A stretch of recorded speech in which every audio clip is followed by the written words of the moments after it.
Hello, in this video today in SOLIDWORKS, what we're going to take a look at is using draft angles. Being able to taper a extrusion or taper a cut either inward or outward or by a specific number of degrees. And it's actually pretty simple to do and it's very useful at times for things like that you want to try and get done. So let's just set up a new diagram, a new idea here, and we'll go top plane, sketch. We'll start with an extrusion. And we're just going to extrude, we're going to draw a rectangle here.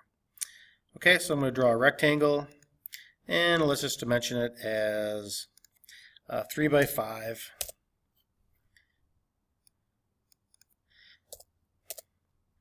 Okay, so that's all completed. We're fully defined. So I can exit my sketch, and I'm going to go into extruded boss base. Now, what I'm going to need to do in this case is normally if I just put my values in, let's say I'm going to extrude it 6 inches. I'm going to end up with just a cube or a rectangular prism like this. Okay. But if I come down here to the draft on or off, I turn the draft on, and now by changing my degrees, I can get a shape, a triangle, a prism, a pyramid, whatever type of object you're looking for. And if I click on the draft outward, it goes bigger into a trapezoidal prism idea.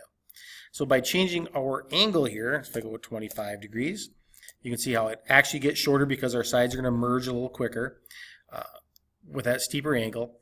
But we can figure out what angle we need to get down to a nice sharp point if that's what we want, or a little flat spot on top, whatever we need to do.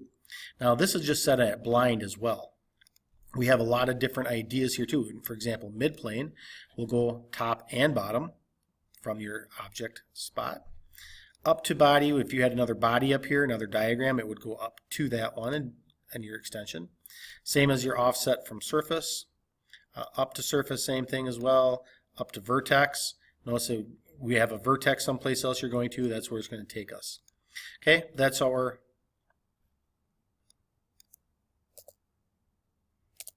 up to surface, or our blind extrusion for a draft angle inward or outward. Okay, now really simply, if we can do the same basic idea using an extruded cut, we can cut a hole or cut a shape into something else that undergoes a taper. So let's go front plane this time. We'll sketch, and again we'll just draw a prism here, a block. We'll make this 5 by 3 again.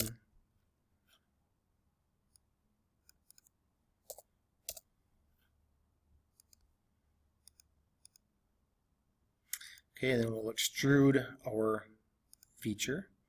And let's just go 6 inches so it looks kind of like the other one was supposed to as the cube. Okay, and there's our object. Now let's say I'm going to pick this big face here. I'm going to go normal to it. And let's cut a hole into this face. So I can either go sketch, draw the circle, or whatever shape I'm going to use for my hole, and then do that dimensioning, and then go to extruded and cut. Or what I can do is I can go straight to extruded cut, and now it takes me to my drawing menu, so I can pick my object. I'm going to draw a circle. We'll dimension it. We'll give a radius of 2.5. or diameter of 2.5. We're going to say, and we'll center it in our material. So this should be 2.5 inches across here. And then we should be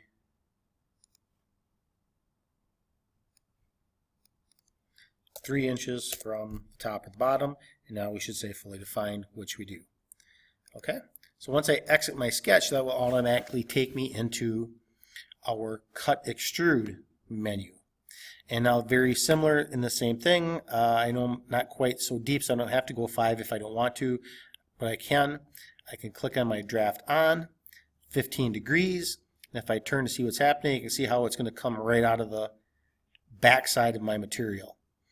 And if I want to make sure I want to go all the way through, and then all I have to do is I can click on draft outwards, so it'll make the hole bigger coming through, or draft inwards, and it makes it smaller coming through when I click OK.